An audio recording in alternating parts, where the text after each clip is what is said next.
Uh-oh, it's not working. All right. Hey, everybody, Wendy Clinky with Blue Cat Studio. Today, I'm calling it Technique or Tech Tuesday. And we're going to do something, a very, very simple project, playing with materials. So I've just poured some of my cheapest, kind of garbagiest white paint. It's Apple Barrel.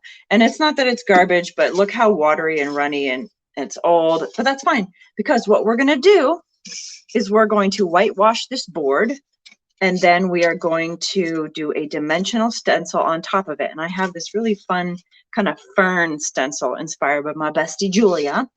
So I figured, you know, why not? I'm always rip-roaring and excited to use my new stuff, so let's do it. Okay, so I'm going to grab a larger brush, a square. Oh, better yet, here, let's use one of these that makes sense. And I'm just going to kind of swizzle it in the water. It's real wet. I'm going to kind of pull some of that out here and mix it with my white paint. And so what I'm doing is I'm creating a whitewash. Now I'm going to test this on the back side just to see that we've got this kind of right. And I think that looks good, right? As I put that on, it lightens the board without making it just completely white. I really want to be able to see the wood grain. So again, you're going to kind of have to play this by ear. I got way too much paint on there, so I just got to water it down. We're going to go ahead and just get that whitewash going. Really, really simple. So if you're joining me, go ahead and say hi. Let me know you're out there. If you have questions, please feel free to ask them. You'll notice there's a little link that says, you know, click it because I'm going live on StreamYard. What that does is it just enables me to see your name instead of it saying Facebook user.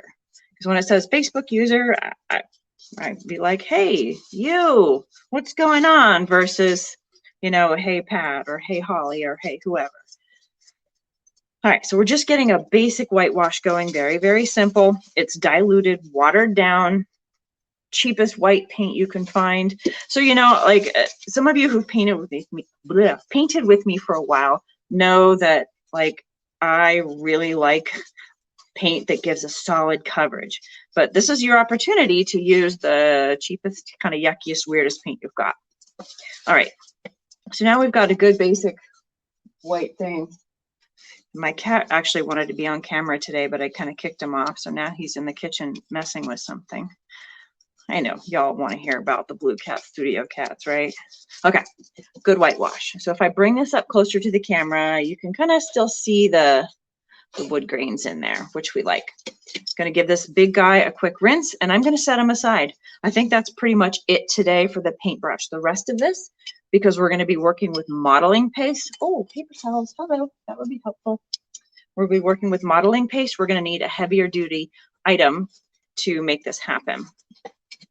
All right, so we want to do a fern on top of this. It's still wet. I'm going to give it a quick blast just so that it starts to suck in. Quick blast, quick blast.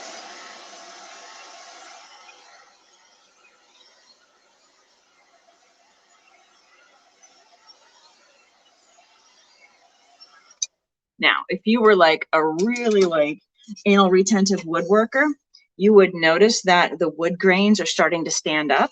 And so you could actually come through and sand this down. It would remove some of the paint. So you could even do that with you know, water or whatever. But again, this is just a quick demonstration. And so when I'm doing like fine work with wood, I often will use like a conditioning agent, which will raise those grains, sand it down, and then it comes super soft. But I like the touchy way this feels. So modeling paste, this is the Liquitex Light Modeling Paste Gel Medium. I think they may have changed the label. This I've had for like a year or two.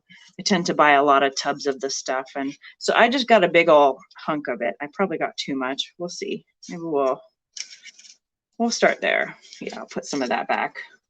Stuff's like 25 bucks a tub. Okay, so I'm going to portion it out into a couple of areas just so that I can kind of play with color. All right. Yeah, this is very goopy. It's almost like, it's like body butter for your canvas or for your wood piece.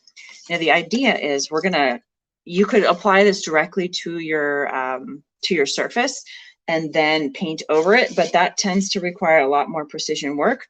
Whereas what we could also do is take a couple of fun greens, because we're doing a fern, and squeeze them right onto the palette and kind of make our own mishmash of green modeling paste so that we can then literally just smush that right through the stencil and make it already green.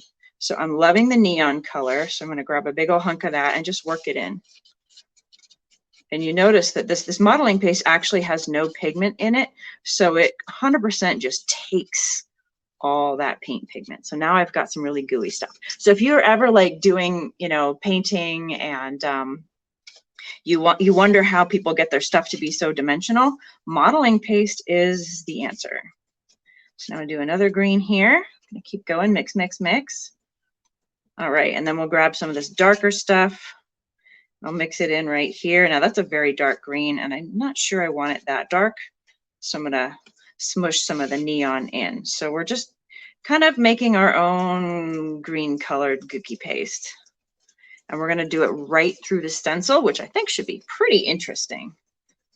I've done this on another project and it created just this beautiful dimensional thing. So again, this is a very, very simple project. And it's more about learning the technique and thinking your way through a process versus, you know, a finished piece. So for this one, you know, and the reason we whitewash this is, you know, I wasn't really sure which color green was going to appeal to me. And I didn't want sort of the green and the wood tone to be exactly the same. So by whitewashing it, it gets a little bit brighter. All right, place this sucker down. Gonna try not to get into the words. And I'm literally just gonna put this guy, I don't know, what do you think? Should I do the small one or should I go with a bigger one that kind of goes right off the edge? Or I could even do, actually, that's perfect right there. Look at that, you see? So we'll do this guy here and then we'll do this guy here. And it leaves a perfect kind of open space for whatever. So I'll begin with my super weird dark mushy tone that we mixed. And I'm gonna literally just kind of start at the base and using my palette knife, kind of smush it across. And I can't remember if I got this stencil at Hobby Lobby or if I got it on Amazon. You know, sometimes you hit a point where your stencil collection is a little bit vast. Oh no, did I wiggle it? No, I didn't, I'm good. Okay, cool. And so I got some dark on. I'm gonna grab some of the lighter bits, kind of smush that out as well, allowing some blending to occur. Oof, gotta hold it down. Now, if you're looking for perfect precision, you may or may not get it. But if you're just looking to kind of have fun, experiment, lay out some dimensional color, then this is going to be a fun project. And really any old stencil will do. I'm just kind of grabbing what I had. Now I'm going to grab some of this brightest green kind of out at the tips, because you think about, you know, a leaf as it unfurls, it tends to be greenest and brightest at its tips. So getting a little bit of that over here. I'm not pushing down too much, just trying to drag the modeling paste right across the top. Zoop. Okay, there we go, a little bit there. I cannot wait to see what this looks like when it's finished. Hoping that I didn't mess up and like have it just bleeding directly under the stencil. That happens sometimes. You win some, you lose some. And you know what the beauty of this is? If it didn't work out right, I can always just get like a paper towel, wipe that sucker off and keep on trucking. The other thing I really like to kind of remind you is when you're doing something like this, it is extra awesome if you are less worried about the end result and more focused on the process and enjoying the learning. And so I am using a light touch here. So it's just try stuff, experiment, see what happens, test it out, find the pleasure in the process of creation, in experimenting, doing some color. And do I have a clue what I'm going to do with this thing after I do it? No. Maybe I'll just look at it and be like, hey, this is cool. Maybe I'll hand it to my bestie Julie and be like, girl, here's your fern. Because she's been talking about ferns like for months now. All right. So again, I'm just kind of mixing and mashing the colors, not pressing too hard, trying to really just scrape it across so that the colors end up in the gaps of the stencil. Using the sort of mylar top of the stencil to keep it kind of mask it out. So I'm a big fan of using stencils in your work. I think they just add such an interesting touch. And most of the times I don't go dimensional, but every once in a while it's really fun. And I figured modeling paste would be like such a cool lesson and such a cool thing to mess with. Okay, so here we are. I've been kind of holding it down. I'm just going to quickly peel it up. Sweet! Turn out awesome! Okay, I'm fine. I'm fine. I'm really excited. Look at that. Oh my gosh, you guys. Okay. So now that we have that done, if I can turn it, trying to see on camera here if you can see, but it is totally dimensional. So I need to let this dry for about 24 hours, but what we've got is it now actually pops up much more so than just paint.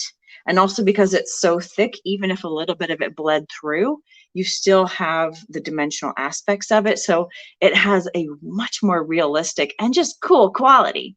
So anyways, I hope you guys liked that fun, quick, easy tutorial. I'm hoping you learned something, and I can't wait to see you try this at home, literally. So we'll just go ahead and review materials one more time. Modeling paste, and this is the medium stuff, or light modeling paste. It doesn't have to be terribly heavy duty. We just had a scrap piece of wood. Make sure you've got some kind of a palette knife or plastic, something that's fairly smooth. And then we mixed a couple of greens in. In fact, I've got a whole ton of modeling paste left over. And then just the whitewash on the board. And that was it. Very, very simple. So have a good one, and we will see you next time. And have a great, bye.